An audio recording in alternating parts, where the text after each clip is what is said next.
sumber daya manusianya banyak. Jadi kita bisa membuat Indonesia jadi lebih baik. Caranya gimana kontribusi kita untuk negara? Salah satu kontribusi saya adalah melalui VTube. Karena melalui VTube kita bisa membantu begitu banyak orang. Kita nggak cuma lihat diri sendiri. Kalau soal punya uang, ada penghasilan, dapat duit, sudahlah. Sudah pasti dapat, nggak mungkin nggak. Kalau nggak dapat, Anda nggak lagi di VTube itu namanya. Kalau Anda lakukan dengan serius, kalau Anda kerjakan, uang itu udah pasti ada. Pasti. Cuman masalahnya bukan cuma uang. Tapi apakah kita bisa membantu orang lain? Apakah kita bisa membantu tim kita untuk bisa sama-sama sukses seperti kita? Apakah kita bisa membantu tim kita untuk bisa merubah hidupnya? Nah, itu tantangannya. Nah, tantangan itulah yang mungkin saya akan ajak teman-teman semua. Jadi bukan hanya kita memperkaya diri, karena itu tidak penting. Karena menurut saya yang paling penting adalah kita bantu tim kita untuk jadi sukses dan kaya. Kalau mereka sukses dan kaya, kita sudah pastilah nggak mungkin nggak usah dibahas lagi. Jadi jangan pernah fokus ke diri sendiri, tapi fokuslah ke tim kita. Nah, untuk itu Anda perlu belajar. Anda perlu belajar dengan mentor-mentor yang tepat. Gitu. Jadi kalau untuk soal VTube-nya, kalau Anda merasa bahwa bisnis ini layak dan menarik untuk dijalankan, Anda sudah di tempat yang tepat. Dan banyak orang di luar sana tidak bisa melihat itu. Dan memang dunia ini berubah oleh sekelompok kecil orang yang bisa melihat sebuah peluang. Mark Zuckerberg ketika membuat Facebook itu ditolak oleh teman-teman kampusnya. Tapi beliau tetap jalanin dan sekarang ada yang percaya, ada yang tidak percaya. Yang percaya sekarang menjadi salah satu orang terkaya di Amerika dan orang yang tidak percaya tentunya sekarang gigit jari. Nah, mungkin teman-teman kita juga sama. Orang melihat VTube dari sebelah mata. Tapi kalau kita bisa melihat VTube dari kacamata yang berbeda, kita bisa melihat peluangnya di situ, selamat untuk Anda. Nah, tapi bukan cukup sampai di sana. Ketika Anda sudah melihat peluangnya, Anda juga mesti paham bagaimana Anda membangunnya, bagaimana cara Anda untuk mengembangkannya. Karena kalau Anda sudah bisa mengembangkannya, maka Anda bisa bukan cuma membuat hidup Anda dan keluarga Anda jadi lebih baik, tapi Anda juga bisa bantu ribuan, ratusan ribu, puluhan ribu, bahkan mungkin jutaan orang di Indonesia bisa berubah hidupnya karena Anda. Jangan main-main dengan sebuah keputusan. Karena keputusan yang saya ambil beberapa bulan yang lalu, ternyata berubah menjadi berkat bagi begitu banyak orang. Saya juga nggak nyangka. Dan mungkin Anda juga tidak nyangka sekarang. Sekarang Anda tidak lihat. Tapi Anda lihat 5 bulan lagi, 6 bulan lagi, tahun depan, Anda akan menjadi dampak buat bukan cuma keluarga Anda, tapi banyak orang di Indonesia. Ini kenapa TV-TV nasional nggak mengekspos? Adakah clue kapan e-commerce keluar? Oke. Gojek, Grab, Uber disebut TV nasional, VTube kok tidak? Oke, Gojek, Grab, dan Uber disebut di TV nasional sekarang, bukan ketika dia bangun. Ketika Gojek tahun 2015 nggak ada Pak di TV. Itu boro-boro di TV, di SMS mungkin ada. Tapi kalau di TV kayaknya nggak ada.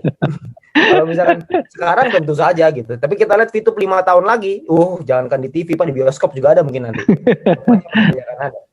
Ya, kalau misalkan iPhone kapan bisa daftar? Nah, iPhone ini juga satu kendala ya, karena iOS-nya sulit untuk di-adapt dengan aplikasi kita. Jadi nanti sudah disiapkan solusinya, tapi lagi dalam proses. Terus kalau untuk tadi e-commerce, e-commerce ini problemnya adalah di perizinan. Sekali lagi, ini model bisnis kita ini terlalu, kalau bahasa Yamaha selangkah ke depan, tapi ini kayaknya beberapa langkah ke depan gitu ya. Ini terlalu depan nih, sampai sulit untuk kita jelasinnya aja, bikin mudengnya aja susah gitu. Jadi kita perlu waktu. Jadi mungkin prediksinya mungkin tahun depan kayaknya deh. Ya, karena kita butuh dari manajemen sih lebih tepatnya ya. Manajemen negosiasi dan penjelasannya itu butuh lebih lengkap. Mereka butuh yang lebih jelas. Karena birokrasi di Indonesia kita semua sama-sama paham ya. Semuanya butuh waktu. Jadi kita butuh waktu untuk menyesuaikan itu. Tapi tentu saja kita mau banget supaya e-commerce itu jalan secepatnya. Itu perusahaan akan jauh lebih sehat lagi gitu. Jadi tentunya kita juga akan perusahaan juga akan mengupayakan supaya jalan terus, supaya e-commerce ini bisa running gitu. Tapi kita juga nggak mau melampaui koridor hukum. Tentunya kita semua nggak mau melakukan sesuatu yang ilegal, kan nggak ada yang mau. Kita maunya semuanya dalam ranah hukum yang benar, melalui legalnya mesti tepat gitu. Jadi kita nggak akan mulai sebelum kita dapat ACC atau approval dari negara, dari regulator. Tentu buat kepentingan kita bersama juga gitu ya. Pernah nggak Metro TV iklan di RCTI? Nah, ini dijawabin sendiri. Terima kasih. Income Bapak sekarang berapa per bulan? Kalau income sih mungkin Ya CRV lewat lah ya 1 bulan gitu. Amin. CRV kebelilah, CRV 1 bulan tuh kebeli. Gitu. Lumayan lah, untuk punya keleluasaan dalam segi finansial. Kalau misalkan dibilang kaya raya banget, enggak juga lah, masih banyak banget lah yang lebih kaya, yang punya gudang garam juga lebih gila-gilaan gitu. Tapi kalau misalkan keleluasaan dari segi income, dari segi pengeluaran, ya makan-makan nggak mikir lah gitu. Makan-makan nggak mikir. Ngomong-ngomong, kapan manajemen berkantor di Indonesia? Nah, ini juga salah satunya nih ya. Ini juga kebetulan lagi dibahas, jadi sekalian. Kantor di Indonesia juga sedang dipersiapkan karena kita juga sama-sama tahu bahwa bisnis di Indonesia, kantor harus di Indonesia. Jadi kantor itu juga lagi dipersiapkan karena kemarinan ini kita memang peledakannya terlalu cepat. Jadi mau nggak mau harus ada manajemen yang dadakan dulu. Nah, sekarang ini sudah mulai running, lagi dipersiapkan untuk kantor di Indonesia. Jadi nanti kalau kantor ada di Indonesia pasti akan di-announce lah. Nggak mungkin nggak. Ya karena saya yakin nanti kantornya itu nggak tahu deh itu kayak apa, tawuran mungkin di dalam situ ya. Saya nggak tahu deh. Bakal rame banget pasti yang datang. Tapi nanti pasti akan dikasih lihat. Boleh lihat jempol yang bisa membawa kesuksesan. Wih, mantap. Wih, jempolnya mantap. Jempolnya mantap nih. Susah nih jempolnya. Kenapa untuk registrasi harus berusia 18 tahun? Karena kalau di bawah 18 tahun nanti kita ditangkap sama Depnaker. Karena tidak boleh mempekerjakan orang di bawah umur. Yang hadir kasih 10 VP masing-masing. Waduh, daripada saya kasih ikan lebih baik saya kasih pancingannya. Kenapa kalau searching di Google tentang VTube pasti yang keluar adalah VTube penipuan? Oh iya tentu saja, karena perusahaan bagus harus dijelek-jelekan dong. Karena perusahaan yang jelek mau diapain lagi? Kapan izin Kominfo balik? Kenapa kita harus pakai NIK? Oke, izin Kominfo ini masalah waktu ya. Jadi ini juga sama. Jadi kalau misalkan proses legalnya ini sudah mendekati fase akhir. Jadi ketika itu sudah selesai, maka semua izin juga pasti akan dipulihkan. Cuma itu butuh waktu aja untuk penyelesaian sedikit lagi. Jempolnya panjang banget ya, gak buntet. Makanya rezekinya panjang. Bisaan aja dulu waktu gua susah nggak begitu.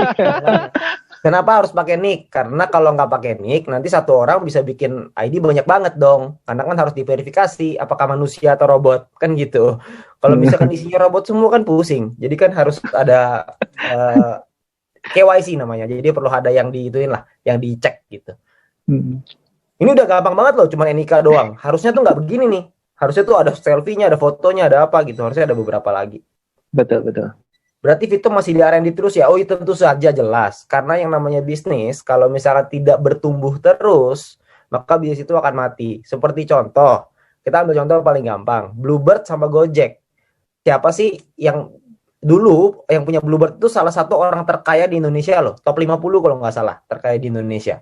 Sekarang, Bluebird ini ketika dibangun, itu gak ada yang berani melawan tuh. Taksi nomor 1 pasti Bluebird, gak ada lawannya. Ada Bluebird, Silverbird, GoBird, semuanya. Wheelbird juga ada di situ. Tidak ada satu orang pun yang bisa menyangkal bahwa Bluebird itu taksi nomor 1 di Indonesia.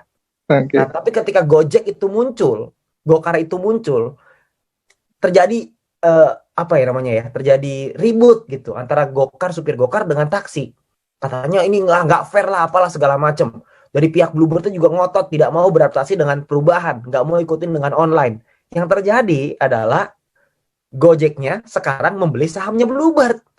Jadi yang tadinya kompetitor, Bluebird tadinya di atas, sekarang Bluebird mau nggak mau bekerja sama dengan Gojek gitu. Jadi namanya bisnis harus terus berubah. Begitu juga dengan Vito, pasti akan ada perubahan. Kalau Anda tanya akan berubah atau enggak, dijamin pasti akan berubah.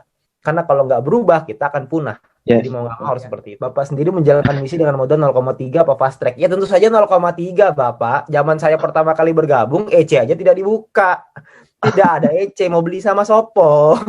Tentu saja pakai gratis, mau pakai apa lagi? Dulu 0,3 tuh seru sekali loh. betul. Kita nunggu loh berbulan-bulan supaya dapat 0,3. Gila, launching tuh dengan semangat selesaiin, 0,3 pertama nih. Bangga dapat 0,3 itu bangga banget. Seneng banget kan pertama kali pas Endi. Bangga. Di tengah dengan kisruhnya ketika lagi di awal ya, tapi dapat 0,3 pertama itu seru banget. Ini terakhir ya. Kalau dapat calon VTuber yang kritis dan pernah telepon pihak OJK dan dapat info VTube termasuk entitas kali ini maksudnya ya. Entitas yang masih proses penarikan izin, itu kita gimana jawabnya, Pak?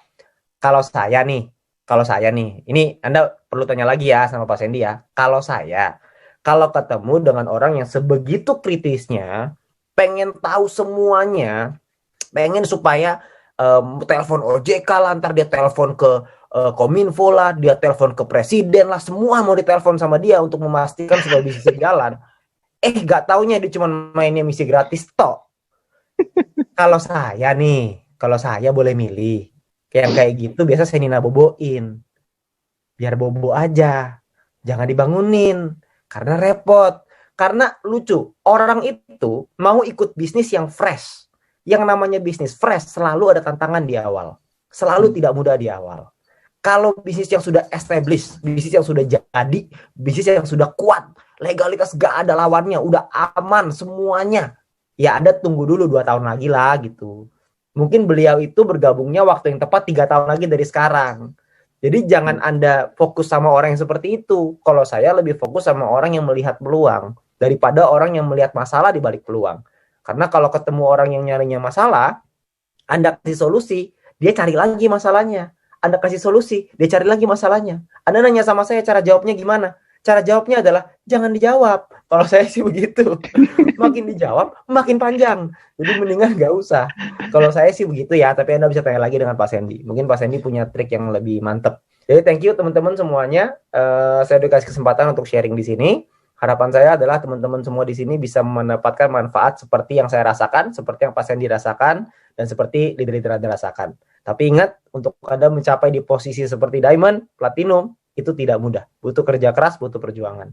Jadi siapkan hati Anda untuk kerja keras itu, siap-siap buat berjuang, dan saya yakin kalau misalkan kita bisa, Anda juga pasti bisa. Thank you. Selamat malam. Oke, bagaimana teman-teman? Sudah menyimaknya bukan? Nah, kalau kalian masih kurang paham juga tentang apa yang beliau katakan ya, kalian boleh menyimak di video di channel Anto Green Palm ini. Jadi untuk kalian boleh klik di atas ini ya, yang ada timbul di atas ini. Silahkan kalian klik saja. Di situ kalian bisa tonton. Terima kasih buat kalian. Sebelumnya kalian boleh subscribe channel ini dan klik tombol loncengnya apabila kalian ingin mendapatkan info-info terbaru dari saya. Kalian boleh klik tombol loncengnya itu tadi. Oke, sampai jumpa di video selanjutnya. Ciao.